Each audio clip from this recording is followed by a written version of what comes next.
লক্ষ মানুষের নাম বাদ দিয়েছে। আর ভোটটা মনে রাখবেন, মরণ বাঁচন লড়াই। বিজেপি এসআইআর এর নামে যে সর্বনাশ করেছে বাংলায়, ইটস এ বিগ স্ক্যাম, বড় জুমলা।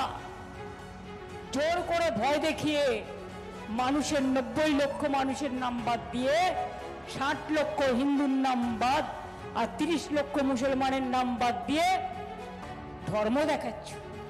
মমতা বন্দ্যোপাধ্যায়ের অভিযোগ শোনালাম আপনাদের, 60 লক্ষ হিন্দু এবং 30 লক্ষ মুসলিমের নাম বাদ গেছে। ভোটের বাক্সে হিন্দু মুসলিম করছে বিজেপি, ভোট প্রচারে মন্তব্য মমতা বন্দ্যোপাধ্যায়। পাল্টা কি বলছেন বহরমপুরে কংগ্রেস প্রার্থী অধীর চৌধুরী, শোনাবো। নির্বাচন কমিশনের দায়িত্ব হচ্ছে অবাধ নির্বাচন করানো, কিন্তু প্রথমেই তারা ফেল এই কারণে যে পশ্চিমবঙ্গে লক্ষ লক্ষ মানুষ এসআইআর নামে ভোটদান থেকে বঞ্চিত হচ্ছে।